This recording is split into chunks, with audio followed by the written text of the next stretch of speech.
Ground mishap involving F-16 and weapons loader results in $30 million damage. An F-16C Fighting Falcon, tail number 89-002023, was badly damaged in a non-flying mishap on November 17, 2023 at an undisclosed location in Southwest Asia. The aircraft, assigned to the 555th Fighter Squadron, 31st Fighter Wing, Aviano Air Base, Italy, was parked and unmanned at the time of the incident. The accident, which resulted in an estimated $30,241,892 in damages to government property and $4,954 in environmental cleanup costs, was triggered by a series of events involving a runaway MJ-1 weapons loader, also known as a jammer. The incident began when a team of weapons loaders was tasked with reconfiguring the munitions load on a nearby F-15E Strike Eagle.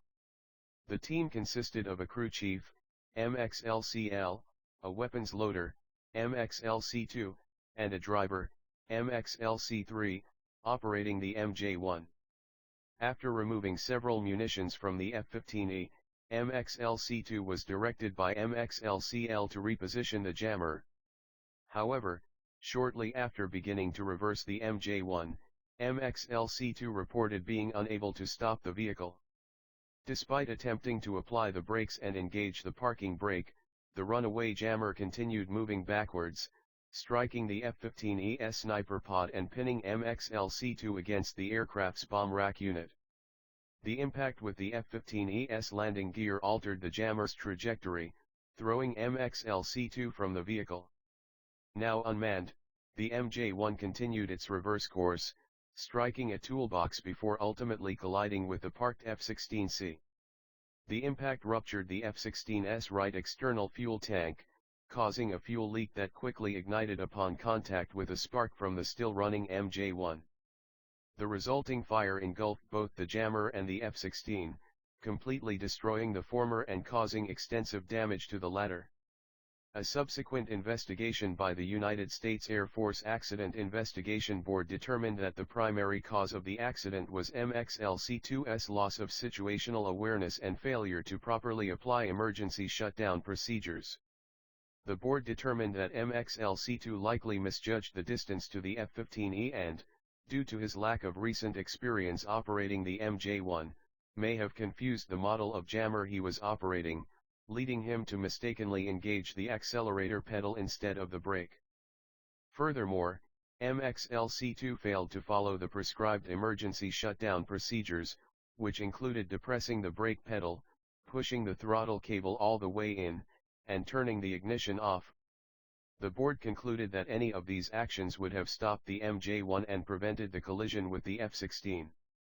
Contributing to the severity of the incident was the failure of the MJ-1's hydrostatic drive pump, which became stuck in the reverse position following the initial impact with the F-15E.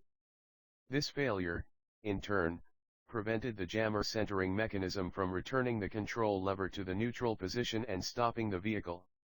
While technical analysis of the hydrostatic drive pump indicated that it was already in a degraded condition due to severe corrosion and debris contamination, the board determined that the impact with the F-15E likely triggered the final failure. The board identified two key contributing factors that played a significant role in the accident. First, inadequate maintenance documentation practices at the undisclosed location made it impossible to conclusively determine the maintenance history of the MJ-1 involved in the accident. This lack of documentation prevented timely identification and remediation of potential mechanical issues, including those related to the centering mechanism and hydrostatic drive pump. Second, a loose culture of adherence to Air Force standards and technical procedures resulted in uncompleted time compliance technical orders, improperly conducted inspections, and a general lack of attention to detail in routine maintenance practices. This contributed to the degraded condition of the MJ-1 and increased the likelihood of component failure. The Accident Investigation Board concluded that the accident highlights the importance of maintaining rigorous maintenance documentation practices, adhering to established technical procedures, and fostering a culture of safety and attention to detail among maintenance personnel. The board also emphasized the need for thorough training and proficiency checks for personnel operating specialized equipment, such as munitions loaders.